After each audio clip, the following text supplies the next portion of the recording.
সমস্ত প্রশংসা জ্ঞাপন করছি মহান রব্বুল আলামিনের জন্য, যিনি পৃথিবীতে আমাদেরকে একটি উদ্দেশ্যে প্রেরণ করেছেন, সৃষ্টি করেছেন, পাঠিয়েছেন। সেটি হচ্ছে ওয়ামা খলাকুতুল জিন্না ওয়াল ইনসা ইল্লা লিয়াবুদুন, একমাত্র রব্বুল আলামিনের ইবাদত করার জন্য।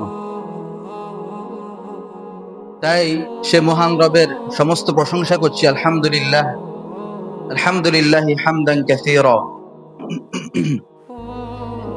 দুরূদ ও সালাম বর্ষিত হোক প্রিয় নবী মুহাম্মদ সাল্লাল্লাহু আলাইহি ওয়াসাল্লামের প্রতি, যাকে রব্বুল আলামিন আমাদের জন্য পরম অনুসৃত আদর্শিত হিসাবে, পুরুষ হিসাবে আমাদের জন্য দুনিয়াতে প্রেরণ করেছেন। আল্লাহুম্মা সাল্লি আলাইহি, আল্লাহুম্মা বারিক আলাইহি। হাজিরিন, আজকের জুমার বিষয়ের খুতবা হচ্ছে আখিরাত আমাদের জন্য উত্তম, তারপরেও আমরা দুনিয়াকে প্রাধান্য দিয়ে থাকি। আজকে আরবি মাস রজব মাস। রব্বুল আলামিন বলছেন, ইন্না ইদ্দাতাশ শুহুরি ইনদাল্লাহি 12 শাহরা। মাসের গণনার দিক থেকে আল্লাহর নিকট মাস হচ্ছে 12টি।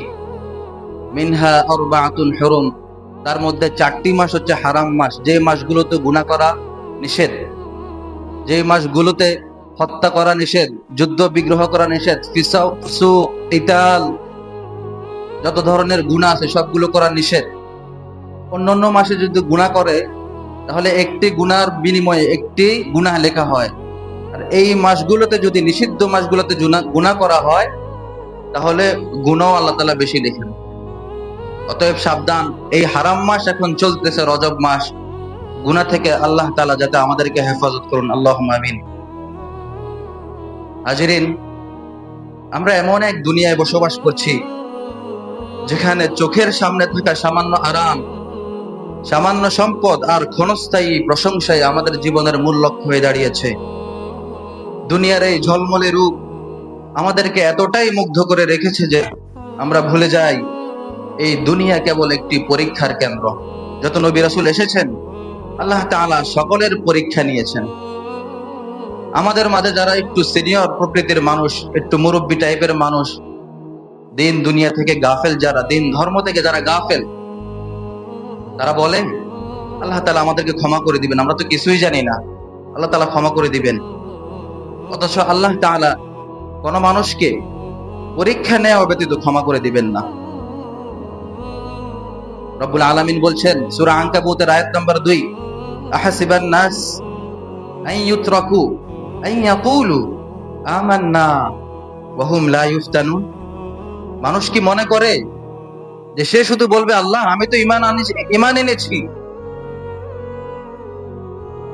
অথচ আল্লাহ তাকে কোনো পরীক্ষা করবেন না, এভাবে জান্নাত দিয়ে দিবেন? সবার পরীক্ষা হবে। ওয়াকুল্লুহুম আতিহি ইয়াউমাল কিয়ামাতি ফারদা। প্রত্যেকটা মানুষ সিঙ্গেল সিঙ্গেল একজন একজন করে হিসাব দিবে, তারপর জান্নাত না হয় জাহান্নামে যাবে।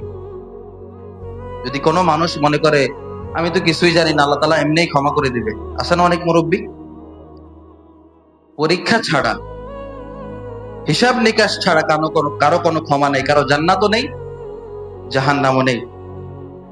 আজ আমরা দৌড়াচ্ছি সেই সব বস্তুর পিছনে যেগুলো আমাদের কবর পর্যন্ত আমাদের সাথে যাবে না, যেগুলো আমাদের কবরে আমাদের সাথে যাবেন, নেক আমল, ঈমান, আখলাক, তাকওয়া, পরহেজগারিতা, অথচ সেগুলোকে আমরা পিছনে ফেলে রেখেছি।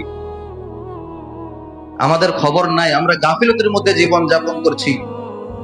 দুনিয়ার সামান্য লাভের জন্য ছুটতে ছুটতে আখিরাতের বিশাল পুরস্কারকে আমরা অজান্তেই ভুলে গেছি। আল্লাহ তাআলা আমাদেরকে হেফাজত করুন, আল্লাহুম্মা আমিন। যেখানে দুনিয়ার সুখ সামান্য, সসীম, সীমিত, আখিরাতের সুখ অসীম, অনন্ত, চিরসুখ, যেখানে রয়েছে জান্নাত। রব্বুল আলামিন বলছেন ক্বাদ আফলাহা মান তাযাক্কা, সেই তো আখিরাতে সফল হবে যে ব্যক্তি হেদায়েতের আলোকে নিজের জীবনকে পরিশুদ্ধ করে নিল। যে ব্যক্তি হেদায়েতের আলোকে নিজের জীবনকে পরিশুদ্ধ করে নিল, সেই আখিরাতে সফল কাম হবে। অথচ আমরা দুনিয়া নিয়ে ব্যস্ত হয়ে পড়েছি। দুনিয়ার এই চিত্ত বিনোদন রঙ্গ তামাশা ব্যতীত কিছুই নয়। এই দুনিয়ার হাকিকত বর্ণনা করতে গিয়ে রব্বুল আলামিন 4টি বিষয় আমাদেরকে বলেছেন। দুনিয়া সম্পর্কে আমাদেরকে 4টি বিষয় জানিয়ে দিয়েছেন। সূরা হাদীদে রব্বুল আলামিন বলছেন, ওয়া'লামু, জেনে রাখো পৃথিবীর মানুষ, আন্নামাল হায়াতুদ দুনিয়া লাইবুন ওয়া লাহ, এই পৃথিবী ক্রীড়া কৌতুক খেল তামাশা ব্যতীত কিছুই নয়। ওয়াজিনাতু, শোভা সৌন্দর্য, গাছপালা নদী নালা, আসমান জমিন, সূর্য চন্দ্র তারকারাজি দিয়ে এটাকে সুশোভিত করা হয়েছে, এছাড়া পৃথিবী কিছুই নয়। অথচ তোমরা ওয়াতাফাখুরুম বাইনাকুম, পরস্পরের সাথে গর্ব অহংকারে লিপ্ত আছো। কি নিয়ে? ওয়াতাকাসিরুম ফিল আমওয়াল ওয়াল আওলাদ, সম্পদ নিয়ে, সন্তান নিয়ে। কার সম্পদ বেশি, কার টাকা পয়সা বেশি, এগুলো নিয়ে তোমরা প্রতিযোগিতা করতেছো। বলতে বলতে রব্বুল আলামিন শেষে বললেন, ওয়ামাল হায়াতুদ দুনিয়া ইল্লা মাতাউল গুরুর, এই পৃথিবী ধোঁকা ছাড়া কিছুই নয়। এই পৃথিবীর সম্পদ ধোঁকা ছাড়া কিছুই নয়। অথচ আমরা দুনিয়াকে প্রাধান্য দিয়ে থাকি, আখিরাতকে ভুলে গিয়েছি আমরা। রব্বুল আলামিন আমাদের এই স্বভাবটা কোরআনে তুলে ধরেছেন। সাউন্ড কি বেশি হচ্ছে নাকি? সাউন্ড একটু ঠিক করে দেন। রব্বুল আলামিন আমরা যে দুনিয়াকে প্রাধান্য দিই, আমাদের এই স্বভাবকে কোরআনে তুলে ধরেছেন। সূরা আ'লা আয়াত নাম্বার 16 এবং 17-তে রব্বুল আলামিন বলছেন, বাল তুসিরুনাল হায়াতাদ দুনিয়া, তোমরা তো দুনিয়ার জীবনকেই প্রাধান্য দাও। ওয়াল আখিরাতু খায়রু ওয়া আবকা, অথচ আখিরাত হচ্ছে উত্তম, আখিরাত হচ্ছে চিরস্থায়ী। দুনিয়া একদিন শেষ হয়ে যাবে, ধ্বংস হয়ে যাবে, তো আখিরাত অনন্তকালের জন্য কোনদিন ধ্বংস হবে না। আমরা রব্বুল আলামিনকে ব্যস্ততামে দেখাই। আমরা রব্বুল আলামিন যখন বলে, মুয়াজ্জিন যখন বলে আল্লাহু আকবার, আল্লাহর নামে বলে, আল্লাহ সবচেয়ে বড়, এটা দিয়ে আযান শুরু করে তারপর বলতে থাকে হাইয়া আলাস সালাহ, হাইয়া আলাল ফালাহ, সালাত কায়েম করতে আসো, নাজাতের দিকে আসো, কল্যাণের দিকে আসো। আমরা বলি রব্বুল আলামিন আমার হাতে সময় নেই, রব্বুল আলামিন আমি খুবই ব্যস্ত, আমাকে অমুক জায়গায় যেতে হবে, অমুক মিটিং মিছিলে যেতে হবে, আমি তো ব্যস্ত রাজনীতি নিয়ে, আমি তো ব্যস্ত আমার ব্যবসা বাণিজ্য নিয়ে। অতএব মুয়াজ্জিনের ডাকে সাড়া দেওয়ার সময় আমার হাতে নেই। তার মানে আমরা কাকে প্রাধান্য দিয়েছি? দুনিয়াকে প্রাধান্য দিয়েছি, আখিরাতকে নয়। মানুষ আমরা সকলে ব্যস্ত হয়ে পড়েছি দুনিয়ার কাজকর্ম নিয়ে। এমনও অনেক নামাজ চলে যায়, ইমাম সাহেব মুসল্লি খুঁজে পায় না। কত আসর চলে যায় একজন ইমাম একজন মুসল্লি দিয়ে, অথবা ইমাম একা একা, কোনো মুসল্লি নাই। রব্বুল আলামিন বলছেন, হাফিজু আলাস সালাওয়াত ওয়াস সালাতিল উসতা,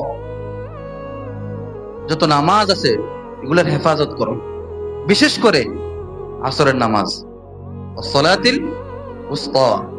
কত দিনকে দিন চলে যায়, কত মাসকে মাস, বছরকে বছর চলে যায়, আমরা কোরআন ধরেও পড়ি না। আমরা তো পড়ি না, ধরেও দেখি না। আল্লাহ তাআলা বলছেন,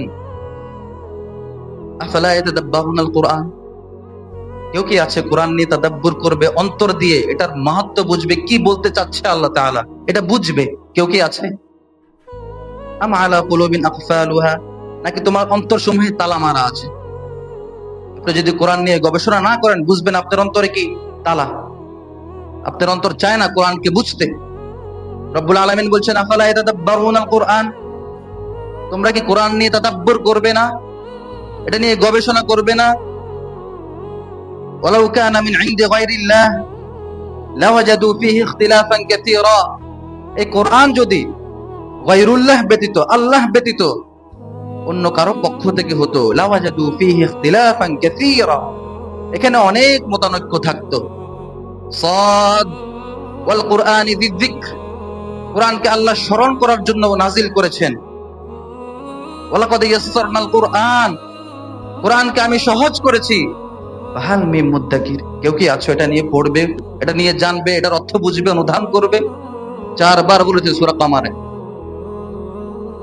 রাসূলুল্লাহ সাল্লাল্লাহু আলাইহি সাল্লামের প্রতি আল্লাহ তাআলা বলছেন, এ নবী ফাইন্নামা ইয়াসসারনাহু বিলিসানিক, তোমার জবানে কোরআনকে আমি সহজ করেছি, তোমার ভাষায় নাজিল করেছি। কেন? লিতুবাশশিরা বিহিল মুত্তাকিন ওয়া তুনযিরা বিহি কওমান লুদ্দা, যাতে তুমি এটা দিয়ে, এই কোরআন দিয়ে যারা মুত্তাকি, পরহেজগার, তাদেরকে তুমি সুসংবাদ দিতে পারো। কিসের? জান্নাতের। তোমার কওমকে তুমি লিতুনজির, সতর্ক করতে পারো এই কোরআন দিয়ে। ওয়ালাকাদ ফাইন্নামা ইয়াসসারনাহু বিলিসানিক লাআল্লাহুম ইয়াতাযাক্কারুন, আমি কোরআনকে সহজ করেছি বুঝার জন্য। অথচ আমরা এই কোরআনকে বাদ দিয়ে, আল্লাহর আইনকে উপেক্ষা করে দুনিয়ার এই তুচ্ছ জীবনকে আমরা কবুল করে নিয়েছি। একদিন আমাদের আফসোস করতে হবে, হায় পড়া কপাল, কেন বুঝি নাই, কেন বুঝতাম না, ইচ্ছে করিয়ে বুঝতেছি না। হায় পড়া কপাল, কেন পড়ি নাই। হায় পড়া কপাল, কেন বুঝতে চেষ্টা করি নাই, কেন সময় দিই নাই। এই নিয়ে আফসোস করতে হবে। আমরা তো এই জন্যই মুমিন, আমরা চাইলেই খেয়াল খুশি মতো চলতে পারি না, ঠিক না? আমরা তো এই জন্যই মুমিন, আমরা আমাদের শাহওয়াত, আমাদের কামনা ভাসনাকে, মনোভাসনাকে আল্লাহর হাতে সুপর্দ করেছি। এজন্য তো আমরা মুসলিম, আত্মসমর্পণকারী। একজন কয়েদি যখন জেলখানায় থাকে, চাইলে সে যে কোনো কিছু করতে পারে না। সেখানে কিছু রুলস, কিছু সিস্টেম আছে, সেভাবে চলতে হবে। আর দুনিয়া হচ্ছে মুমিনদের জন্য জেলখানা। আবু হুরায়রা রাদিয়াল্লাহু তাআলা আনহুর বর্ণনায় রাসূলুল্লাহ সাল্লাল্লাহু আলাইহি সাল্লাম ইরশাদ করছেন, আদ-দুনিয়া সিজনুল মুমিন ওয়া জান্নাতুল লিল কাফির, দুনিয়া হচ্ছে মুমিনের জন্য জেলখানা, কাফেরদের জন্য হচ্ছে জান্নাত। কেন জান্নাত? জান্নাতে যা ইচ্ছা তাই করতে পারে। ওয়ালাকুম ফিহা মা তাশতাহি, কাফেররা পৃথিবীতে যা খুশি তাই করতেছে। যখন মন চায় মদ খাচ্ছে, যখন মন চায় জিনা করছে, যখন মন চায় হত্যা করে দিচ্ছে মানুষকে। খেয়াল খুশি চলাফেরা, মুমিন খেয়াল খুশি চলাফেরা করতে পারে না। ওয়া আম্মা মান খাফা মাকামা রাব্বিহ ওয়া নাহান নাফসা আনিল হাওয়া, যে ব্যক্তি আল্লাহকে ভয় করে, যে ব্যক্তি আল্লাহকে ভয় করে, গুনাহকে ছেড়ে দেয়, ফা ইন্নাল জান্নাতা হিয়াল মাওয়া, তার জন্য রয়েছে কি? জান্নাত। অথচ আমরা জান্নাতের কথা কি স্মরণই করি না, আখিরাতের কথাকে আমরা স্মরণই করি না। রব্বুল আলামিন বলছেন, তোমরা তো দুনিয়া নিয়ে ব্যস্ত, তো শুনে রেখো, কুল, হে নবী আপনি বলে দিন, মাতাউদ দুনিয়া কলিল, এই দুনিয়ার সময়, এই দুনিয়ার জীবন, এই দুনিয়ার সম্পদ সামান্য, কলিল, সামান্য। ওয়াল আখিরাতু খায়র লিমান ইত্তাকা, আখিরাত হচ্ছে উত্তম কাদের জন্য? যে ব্যক্তি আল্লাহকে ভয় করে, আল্লাহকে ভয় করে গুনাহ ছেড়ে দেয়, পরহেজগারিতা অবলম্বন করে, তাকওয়া, যার ভিতরে তাকওয়া রয়েছে। আমরা পরকালকে ভুলে যাই, পরকালকে ভুলে গেছি আমরা। যে পরকাল অসীম সুখের জায়গা, যেখানে রয়েছে জান্নাত, যেখানে আমরা জান্নাতে গেলে আল্লাহকে দেখতে পাবো, আল্লাহর সাথে কথা বলবো। সেদিন কিছু মানুষ উজুহু ইয়াওমাইযিন মুসফিরা, হাস্য উজ্জ্বল থাকবে, খুশি থাকবে। উজুহু ইয়াওমাইযিন নাঈমা, সেদিন কিছু মানুষের চেহারা নেয়ামতে পরিপূর্ণ থাকবে। উজুহু ইয়াওমাইযিন নাযিরা, সেদিন কিছু মানুষের চেহারা হাস্য উজ্জ্বল থাকবে। ইলা রাব্বিহা নাযিরা, তারা আল্লাহকে দেখবে, আল্লাহকে দেখবে। সুবহানাল্লাহ। সূরা আর রহমান বলছেন, হাল জাযাউল ইহসান ইল্লাল ইহসান, সেদিন ভালো কাজের প্রতিদান ভালো কাজ ছাড়া কিছুই নয়। ইয়ানি সালিহিন, নেক আমল করবেন, জান্নাতে যাবেন। সূরা ইউনূসে বলছেন, লিল্লাযীনা আহসানুল হুসনা ওয়া জিয়াদা, ভালো কাজের প্রতিদান তো ভালো কাজ ছাড়া কিছুই নয়। যখন মানুষ জান্নাতে যাবে, সৎকর্মের বিনিময়ে যখন মানুষ জান্নাতে যাবে, শুধু আল্লাহ তাকে জান্নাতে দিবেন না, তাকে ওয়া জিয়াদা, অতিরিক্ত দিবেন। মুফাসসিরগণ বলছেন অতিরিক্ত কি দিবেন? সেটা হচ্ছে আল্লাহর দিদার। রাসূলুল্লাহ সাল্লাল্লাহু আলাইহি ওয়াসাল্লাম বলছেন, ইযা দাখাল আহলুল জান্নাতি আল জান্নাহ, জান্নাতীরা যখন জান্নাতে যাবে, ইয়াকুলুল্লাহ তাবারাকা ওয়া তাআলা, আল্লাহ জিজ্ঞেস করবেন, ইয়া আহলুল জান্নাহ, হে জান্নাতীরা, তুরিদুনা শাইআন আযীদুকুম, তোমরা কি চাও আমি আরো বাড়িয়ে দিই? তুরিদুনা শাইআন আযীদুকুম, আমি কি আরো বাড়িয়ে দিই? এটা কি তোমরা চাও? এটা কি তোমরা কামনা করো?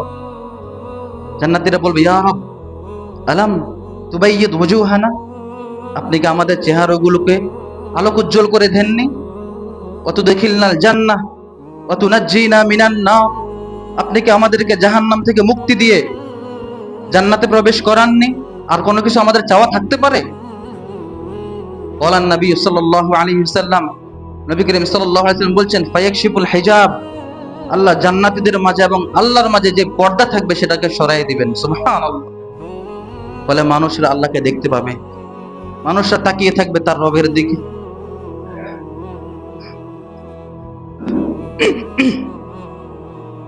আল্লাহ তাআলা আমাদেরকে তাদের অন্তর্ভুক্ত করুন।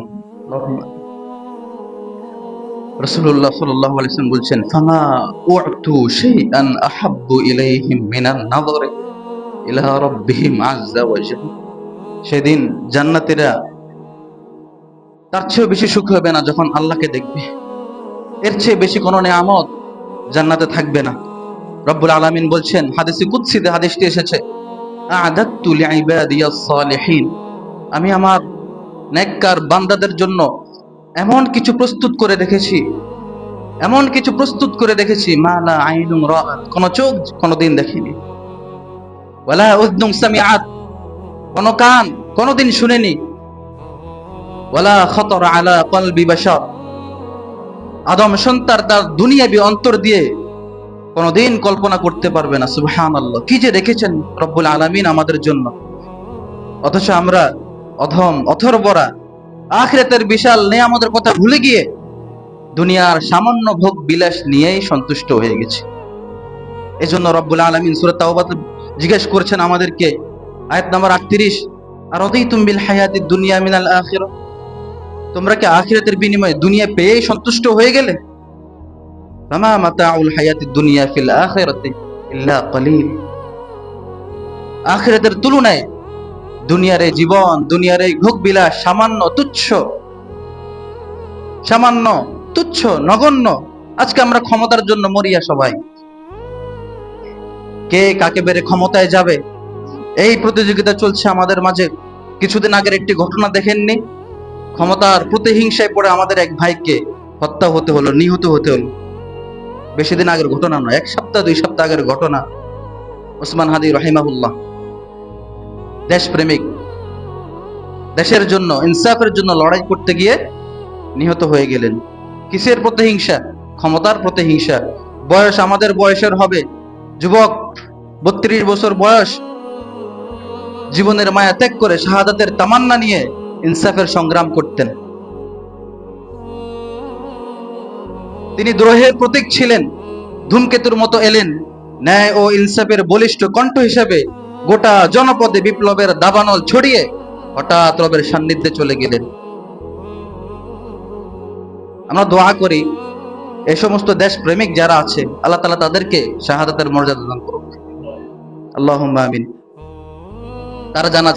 তার জানাজায় ছিল অসংখ্য মানুষের ঢল, কোটি মানুষের কান্না মিশ্রিত দোয়া পেয়েছেন, ঠিক না? সালাফিদের সবচেয়ে বড় ইমাম আহমদ ইবনে হাম্বল রাহিমাহুল্লাহ বলেছেন, যখন তিনি রাষ্ট্রীয় জুলুমের শিকার হয়েছিলেন, বললেন, তোমাদের মাঝে আর আমাদের মাঝে পার্থক্য হবে জানাজার দিনে। সেদিন প্রমাণিত হবে কে ন্যায়ের পথে ছিল, কে অন্যায়ের পথে ছিল। ওসমান হাদির জানাজা প্রমাণ করে দিল তিনি ন্যায়ের পথে ছিলেন, ঠিক না? ন্যায়ের পথে ছিলেন। আজকে ক্ষমতা পেলে মনে করে এই পৃথিবী তো আমার, এই এরিয়া আমার, এই দুনিয়া আমার, আমার চেয়ে বড় আর কে আছে? অথচ আল্লাহ তাআলা বলছেন, ইন্না নাহনু নারিসুল আরদ ওয়া মান আলাইহা ওয়া ইলাইনা ইউরজাউন। তোমরা বলো দুনিয়া তোমাদের, ক্ষমতা সব তোমাদের। তো আল্লাহ বলছেন, নারিসুল আরদ ওয়া মান আলাইহা, এই দুনিয়া এবং দুনিয়াতে যা কিছু আছে সবকিছুর মালিক আমি, ওয়ারিস আমি। ওয়া ইলাইনা ইউরজাউন, আমার কাছেই ফিরে আসতে হবে। আমার কাছেই ফিরে আসতে হবে। যেদিন পৃথিবী ধ্বংস হয়ে যাবে, কোনো ক্ষমতাবান পৃথিবীতে থাকবে না, কোনো মানুষ থাকবে না। আল্লাহ তাআলা জিজ্ঞেস করবেন, লিমানিল মুলকুল ইয়াউম, আজকের ক্ষমতা কার? আজকের রাজত্ব কার? আজকের সার্বভৌমত্ব কার? আজকের মালিক কে? কোনো মানুষ থাকবে না সেদিন উত্তর দেওয়ার। রব্বুল আলামিন নিজের উত্তর নিজেই দিয়ে দিবেন, লিল্লাহিল ওয়াহিদিল কাহ্হার। আজকের ক্ষমতা, আজকের মালিকানা একমাত্র কার? আল্লাহ। অথচ আমরা ক্ষমতা নিয়ে একজন আরেকজনকে মেরেই ফেলতেছি। এটাই দুনিয়া। যে ওসমান হাদি ন্যায় ইনসাফ পৃথিবীতে, দুনিয়াতে ইনসাফ কায়েমের সংগ্রাম করেছেন, তাকেই দুনিয়া পর করে দিল। এটাই দুনিয়া। দুনিয়া কখনো আমাদের আপন নয়। অথচ আমাদের যুবকদেরকে দেখেন, একটা মোবাইল, একটা আইফোন, একটা অ্যান্ড্রয়েড ফোন, একটা বাইক পেলেই সে সন্তুষ্ট হয়ে যায়। মনে হয় যেন এটাই তার রুহের খোরাক। ফেসবুক, ইউটিউব, টিকটকে যার যত বেশি ফলোয়ার, সে মনে করে সে কি দুনিয়ার সবচেয়ে বড় সফল। অথচ আখিরাতের অনন্ত জীবনে জান্নাতের একটি চাবুকের যে মূল্য রয়েছে, দুনিয়ার সে মূল্যও নেই। রাসূলুল্লাহ সাল্লাল্লাহু আলাইহি সাল্লাম ইরশাদ করেছেন, মাউদিউন সাউতিন ফিল জান্নাহ খায়রুম মিনাদ দুনিয়া ওয়া মা ফিহা। আখিরাতে জান্নাতের চাবুকের সমপরিমাণ জায়গার যে মূল্য রয়েছে, দুনিয়া এবং দুনিয়ার মধ্যে যত যত বস্তু রয়েছে, যত মূল্যই হোক না কেন, সেই চাবুকের সমপরিমাণ জায়গার মূল্য নেই। এটা হচ্ছে আখিরাত। অথচ আমরা আখিরাতকে ভুলে যাই। রাসূলুল্লাহ সাল্লাল্লাহু আলাইহি সাল্লাম বলছেন, আখিরাতের তুলনায় দুনিয়া হচ্ছে ততটুকু, তুমি তোমার আঙ্গুলকে সমুদ্রের মাঝে ডুবিয়ে চুবিয়ে তোমার আঙ্গুলটা উঠিয়ে নাও, কতটুকু পানি উঠেছে? গোটা সমুদ্রের তুলনায় তোমার আঙ্গুলে যতটুকু পানি উঠেছে, আখিরাতের তুলনায় দুনিয়া হচ্ছে ততটুকু। অথচ আমরা এই দুনিয়াকে আপন বানিয়ে নিয়েছি। এই দুনিয়াকে আপন কখনো নয়। দুনিয়াতে কত মানুষ চলে গেল, দুনিয়ার কোনো পার্থক্য হয়েছে? দুনিয়ার কোনো ফারাক হয়েছে? দুনিয়ার কিছু আসে যায় না, আপনি থাকুক বা নাই থাকেন। রাসূলুল্লাহ সাল্লাল্লাহু আলাইহি ওয়াসাল্লাম বলছেন, ওয়ামা আনা ওয়াদ দুনিয়া, দুনিয়াতে আমার উদাহরণ হলো ইল্লা কারাকিব, ওই মুসাফিরের মতো, যে মুসাফির পথ চলতে চলতে ক্লান্ত হয়ে গেছেন, ইসতাগাল্লা তাহতা শাজারা, ছায়া বিশিষ্ট গাছের নিচে কিছুক্ষণ রেস্ট করলো, তুম্মা রাহ ওয়া তারাকাহা, তারপর রেস্ট শেষ হয়ে গেছে, ওই গাছ ছেড়ে চলে গেছে। অথচ আমরা দুনিয়ার সম্পদের জন্য প্রতিযোগিতায় লিপ্ত, প্রতিযোগিতায় লিপ্ত। কতদিন কতদিন এই প্রতিযোগিতা? আল্লাহ তাআলা বলছেন, আলহাকুমুত তাকাসুর, আলহাকুমুত তাকাসুর, তোমরা কি দুনিয়ার সম্পদ অর্জনের জন্য প্রতিযোগিতায় লিপ্ত? কতদিন লিপ্ত থাকবে? হাত্তা যুরতুমুল মাকাবির, যতদিন না কবরে চলে গিয়েছো, তোমাদের এই প্রতিযোগিতা ততদিন। তারপর কি? শেষ তোমার জীবন। 60-70 বছরের জীবন শেষ। প্রিয় হাজিরিন, মৃত্যু এমন একটি জিনিস যেটি আমাদেরকে দুনিয়ার মায়া ভুলাতে পারে। কোন ডাক্তার যদি কোনো মানুষকে বলে, আপনি আর বেশি দিন এই পৃথিবীতে বাঁচবেন না, আপনার ক্যান্সার ধরা পড়ছে, একবার চিন্তা করুন ওই ব্যক্তির প্রস্তুতি কেমন হতে পারে কবরের জন্য। একজন যুবক ছিলেন, অস্ট্রেলিয়ার সিডনিতে বসবাস করতেন, ধনাঢ্য যুবক। আপনারা সকলে চিনে থাকবেন, তার নাম ছিল আলী বানাত। আলী বানাত রাহিমাহুল্লাহ তাআলা।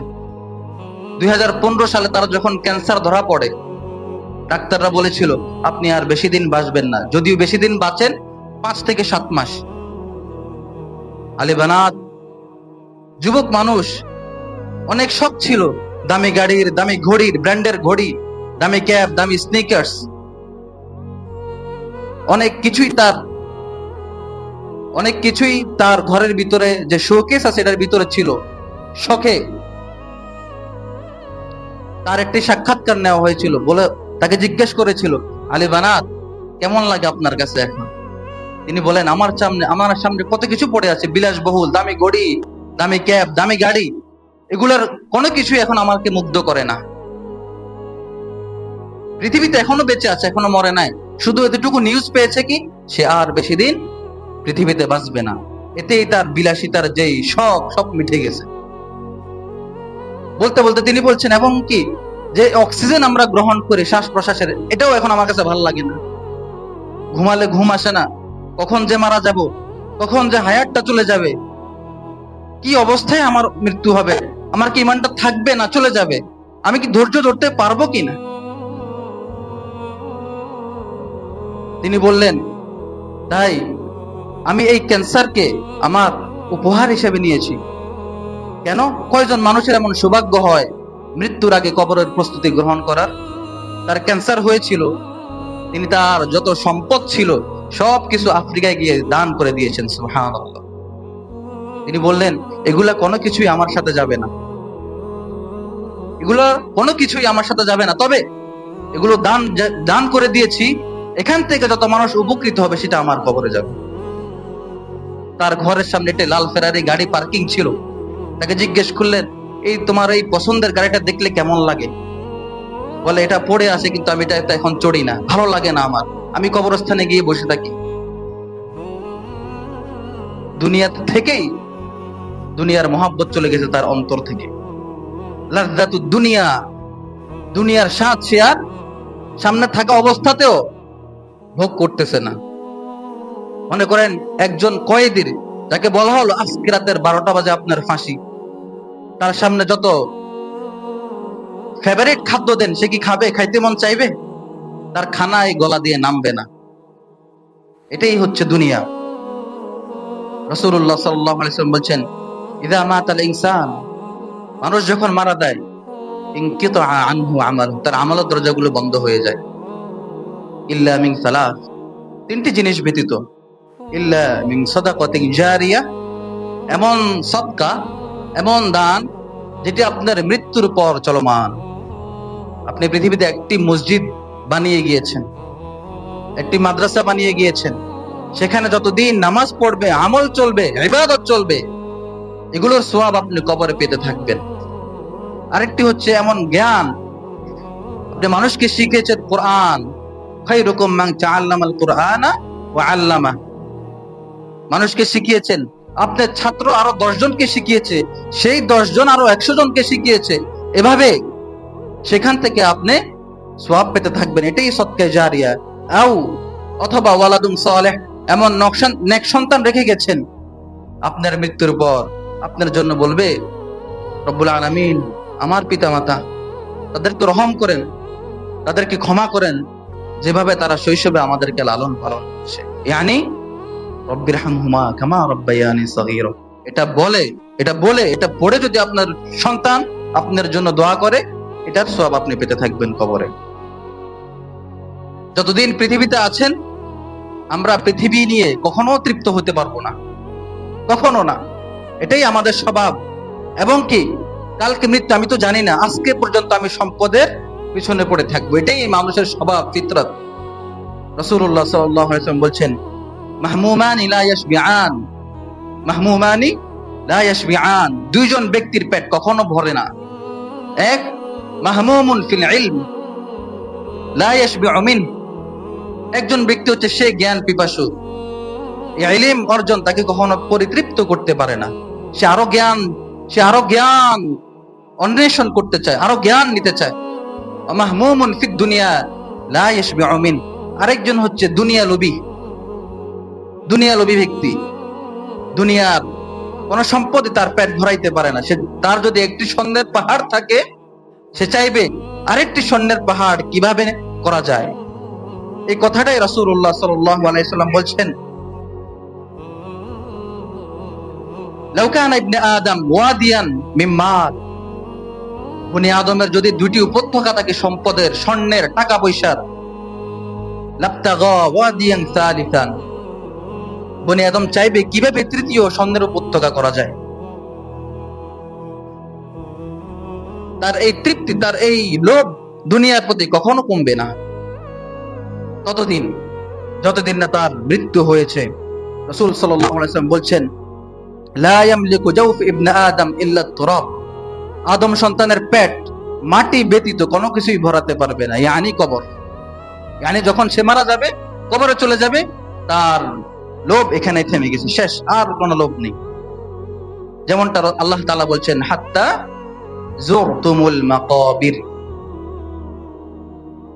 প্রিয় হাজিরিন, দুনিয়া যে কতটা তুচ্ছ তার উদাহরণ দিতে গিয়ে জাবির ইবনে আব্দুল্লাহ রাদিয়াল্লাহু তাআলা আনহু বলছেন, রাসূলুল্লাহ সাল্লাল্লাহু আলাইহি ওয়াসাল্লাম একদিন আলিয়া অঞ্চল থেকে মদিনার একটি বাজারের পাশ দিয়ে অতিক্রম করছিলেন। তার দুই পাশে অনেক লোক সংখ্যা ছিল। যেতে যেতে রাসূলুল্লাহ সাল্লাল্লাহু আলাইহি ওয়াসাল্লাম একটি ছোট কান বিশিষ্ট মরা বকরির পাশ দিয়ে গিয়ে বসলেন। মরা বকরিটিকে ধরে জিজ্ঞেস করলেন, আইয়ুকুম ইউহিব্বু আন্নাহু লানা বিশাইইন, তোমাদের কেউ কি আছে যে এই ছোট কান কাটা মরা বকরির বাচ্চাটিকে তোমরা লাহু বিদিরহাম, এক দিরহামের বিনিময়ে ক্রয় করবে? তারা বলল, অলু ইয়া রাসূলুল্লাহ মা নুহিব্বু আন্নাহু লানা বিশাইইন, কোন কিছুর বিনিময়ে আমরা এই ছাগলটিকে ক্রয় করতে রাজি নয়। ওমা নাসনাউ বিহি ইয়া রাসূলুল্লাহ, এটা দিয়ে আমরা কি করব, কোন উপকারে আসবে এটা? রাসূলুল্লাহ সাল্লাল্লাহু আলাইহি ওয়াসাল্লাম জিজ্ঞেস করলেন, আমি যদি এটা ফ্রিতে দিতে চাই, কোনো টাকা লাগবে না, কেউ কি নিবে? তারা বললেন, ওয়াল্লাহ, আল্লাহর কসম ইয়া রাসূলুল্লাহ, লাউ কানা হাইয়ান কানা আইবান, যদি এটা জীবিত থাকতো তাহলেও তো এটা দোষযুক্ত ছিল, কেননা এটার কান হচ্ছে কি ছোট। ফাকাইফ, কিভাবে নিতে পারে, ওয়া হুয়া মাইয়িত, এটা তো মৃত। রাসূলুল্লাহ সাল্লাল্লাহু আলাইহি ওয়াসাল্লাম বলছেন, ফাওয়াল্লাহ, আল্লাহর কসম করে বলছি, লাদ-দুনিয়া আহওয়ানু আলাল্লাহি মিন হাদা আলাইকুম, তোমাদের কাছে এই ছোট কান বিশিষ্ট মৃত বকরির বাচ্চাটি যত নগণ্য, আল্লাহর কাছে দুনিয়া তার চেয়েও বেশি নগণ্য। অথচ আমরা দুনিয়া নিয়ে পড়ে আছি। দুনিয়াতে কিভাবে চলতে হবে কোরআন আমাদেরকে নির্দেশ দিয়েছে, আদেশ দিয়েছে, দেখিয়ে দিয়েছে কিভাবে চলতে হবে। কোরআন বলেছে উত্তম আদর্শ হচ্ছে কে? রাসূল সাল্লাল্লাহু আলাইহি সাল্লাম। আর রাসূলুল্লাহ সাল্লাল্লাহু আলাইহি সাল্লাম বলছেন, হে মানুষ, কুন ফিদ দুনিয়া কান্নাকা গরীব আও আবিরি সাবিল, দুনিয়াতে ওই পথিকের মতো চলাফেরা করো, ওই মুসাফিরের মতো চলাফেরা করো। যে পথিক, যে মুসাফির কোথাও ক্লান্ত পরিশ্রান্ত শরীর নিয়ে যদি বসে, সেখানে চিরকাল থেকে থেমে থাকেন, আবার সেখান থেকে চলে যায়। ইবনু আমর রাদিয়াল্লাহু তাআলা আনহু বলছেন, ইযা আমসাইত, যখন তুমি সন্ধ্যায় উপনীত হবে, ফালা তানতাযিরুস সুবাহ, সকাল হওয়ার চিন্তা করো না, সকাল হওয়ার অপেক্ষা করো না। ওয়া ইযা আসবাহত, যদি তুমি সকালে উপনীত হও, ভোরে উপনীত হও, ফালা তানতাযিরুল মাসা, সন্ধ্যা হওয়ার অপেক্ষা করো না। ওয়াখুয মিন সিহহাতিকা লিমারাদিক, যখন তুমি সুস্থ আছো, অসুস্থ হওয়ার আগে সঞ্চয় গ্রহণ করো। ওয়ালি হায়াতিকা লিমাউতিক, তুমি যখন জীবিত আছো, মৃত্যুর জন্য প্রস্তুতি গ্রহণ করো। হাজিরিন, সময় ফুরিয়ে যাওয়ার পূর্বে সময়ের মূল্যায়ন করুন। যৌবন ফুরিয়ে বার্ধক্য আসার পূর্বে যৌবনের সময়কে মূল্যায়ন করুন। আপনি যুবক, আপনার জন্য বিশাল অফার। রাসূল সাল্লাল্লাহু আলাইহি ওয়াসাল্লাম বলছেন, যে যুবক যৌবন বয়সে ইবাদত করে, তাকে আল্লাহ তাআলা আরশের ছায়ার নিচে ছায়া দিবেন। আমরা এখন যেখানে বসে আছি সবাই প্রায় যুবক। এই যৌবনকাল একদিন থাকবে না, এই সময় একদিন চলে যাবে। কিন্তু আপনার করা ইবাদত গুলো কিয়ামতের দিন আপনি দেখতে পাবেন, এটার ফলাফল ভালো, আল্লাহর আরশের নিচে ছায়া পাবেন। বাইহাকির শুআবুল ঈমান হাদিস নাম্বার 10248, রাসূলুল্লাহ সাল্লাল্লাহু আলাইহি ওয়াসাল্লাম বলছেন, ইগতানিম খামসান ক্বাবলা খামসিন, পাঁচটি বস্তুকে 5টি বস্তুর পূর্বে গনিমত মনে করো। শাবাবাকা ক্বাবলা হারামিক, তোমার যৌবনকালকে বৃদ্ধ হওয়ার পূর্বে এটাকে মূল্যায়ন করো। ওয়াসিহাতিকা ক্বাবলা মাউতিক, সুস্থ থাকা অবস্থায়, ওয়াসিহাতিকা ক্বাবলা সাকামিক, সুস্থ থাকা অবস্থায় অসুস্থ অবস্থাকে মূল্যায়ন করো। ওয়াগিনাকা ক্বাবলা ফাকরিক, যখন তুমি সচ্ছল আছো, যখন তুমি দরিদ্র হওয়ার পূর্বে তোমার সচ্ছলতাকে মূল্যায়ন করো। হায়াতিকা ক্বাবলা মাউতিক, মৃত্যুর পূর্বে তোমার এই জীবনকে তুমি মূল্যায়ন করো। কেননা আমাদের এই জীবন 60-70-এর বেশি নয়। পূর্বের যে উম্মত চলে গেছে তাদের বয়স ছিল 500-600 বছর। আমাদের এই উম্মতে মুহাম্মাদের বয়স হবে 60 এবং 70-এর মাঝামাঝি, খুবই অল্প সময়। রাসূলুল্লাহ সাল্লাল্লাহু আলাইহি ওয়াসাল্লাম বলছেন, আমার উম্মতি মা বাইনা 60 ইলা 70, আমার উম্মতের বয়স হবে 60 এবং 70-এর মাঝামাঝি। আকাল্লাহুম মান ইয়াজুজু যালিক, এর বেশি হায়াত পাবে, মানে 80 হবে, 90 হবে, এমন লোকের সংখ্যা কম হবে।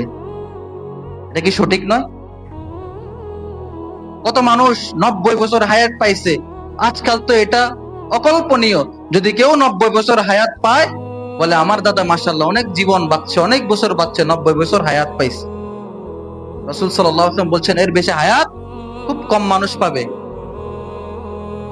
অথচ আমরা এই সামান্য হায়াত পেয়ে আখিরাতের এই জীবনকে ভুলে গেছি। আমরা দুনিয়ার জীবনকে প্রাধান্য দিয়ে দিয়েছি। আমাদের রাসূল সাল্লাল্লাহু আলাইহি ওয়াসাল্লাম পৃথিবীতে কিভাবে চলাফেরা করতেন, সাহাবীরা, তাবিঈরা, তাবিঈন, সালাফুস সালিহিন, তারা পৃথিবীতে কিভাবে তাদের সময়কে অতিবাহিত করেছেন। আয়েশা রাদিয়াল্লাহু তাআলা আনহা বলছেন, মা শাবিআ আলি মুহাম্মদ বিন খুবজিশ শাঈর ইয়াওমাইন মুতাতাবিআইন হাত্তা কুবিদা রাসূলুল্লাহ সাল্লাল্লাহু আলাইহি ওয়াসাল্লাম। এমন অবস্থায় রাসূলুল্লাহ সাল্লাল্লাহু আলাইহি ওয়াসাল্লামের ওফাত হয়েছে, মৃত্যু হয়েছে। মুহাম্মদ সাল্লাল্লাহু আলাইহি ওয়াসাল্লামের পরিবারবর্গ 2 দিন লাগাতার জবের রুটি খেয়ে পরিতৃপ্ত হতে পারেননি। আল্লাহু আকবার, কেমন জীবন গেল।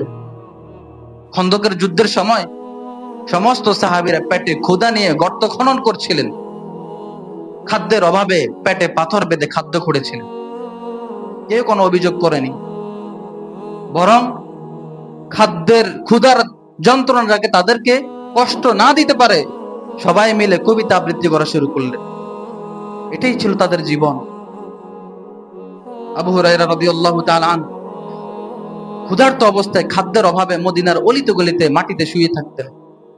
আহলে সুফফার সদস্য ছিলেন, তিনি ভিক্ষা করতেন না। যখন কোন সাহাবী পাশ দিয়ে হেঁটে যেত বলতো, ইয়া ফুলান, হে অমুক, আমাকে অমুক হাদিসটি বলো, এই ব্যাপারে রাসূল কি বলছেন, যাতে মানুষরা বুঝতো আবু হুরায়রা রাদিয়াল্লাহু তাআলা ক্ষুধার্ত, তাকে একটু খাদ্য দিব। এটা তাদের জীবন ছিল। একদিন ওমর রাদিয়াল্লাহু তাআলা আনহু রাসূলুল্লাহ সাল্লাল্লাহু আলাইহি ওয়াসাল্লাম কামরায় যখন ঢুকলেন, দেখলেন তিনি রাসূল সাল্লাল্লাহু আলাইহি ওয়াসাল্লাম খাজুরের একটি চাটাইয়ের উপর শুয়ে আছেন। তার মাথার নিচে একটি খাজুরের ছোবড়া ভর্তি একটি বালিশ, যেটা শক্ত। তিনি দেখলেন রাসূল সাল্লাল্লাহু আলাইহি ওয়াসাল্লাম 2 পাশে খাজুর চাটাইয়ের দাগ পড়ে আছে। ওমর রাদিয়াল্লাহু তাআলা কান্দা শুরু করলেন। রাসূল সাল্লাল্লাহু আলাইহি ওয়াসাল্লাম বলছেন, ইয়া ইবনুল খাত্তাব, মাযা ইউবকিক ইয়া ইবনুল খাত্তাব, তুমি কেন কাঁদছো? তিনি বললেন, ইয়া রাসূলুল্লাহ, রোমানদেরকে দেখেন, পার্সিয়ানদেরকে দেখেন, তারা কত আরাম আয়েশে আছে, আর আপনি রাসূলুল্লাহ, আপনার শরীরে চাটাইয়ের দাগ। রাসূল সাল্লাল্লাহু আলাইহি ওয়াসাল্লাম জবাব দিলেন, ইয়া ইবনুল খাত্তাব, আমা তারদা আন তাকুনা লাহুমুদ দুনিয়া ওয়া লানাল আখিরাহ, তুমি কি এতে সন্তুষ্ট নও? তাদের জন্য হচ্ছে দুনিয়া আর আমাদের জন্য হচ্ছে আখিরাত। আব্দুল্লাহ ইবনে মাসউদ রাদিয়াল্লাহু তাআলা বললেন, একদিন রাসূল সাল্লাল্লাহু আলাইহি ওয়াসাল্লাম আমাদের সাথে ছিলেন, তিনি বসা থেকে উঠলেন, তার দুই পাশে চাটাইয়ের দাগ। আমরা বললাম, ইয়া রাসূলুল্লাহ, আমরা কি আপনাকে একটু আরামদায়ক তোশক বানিয়ে দেব না?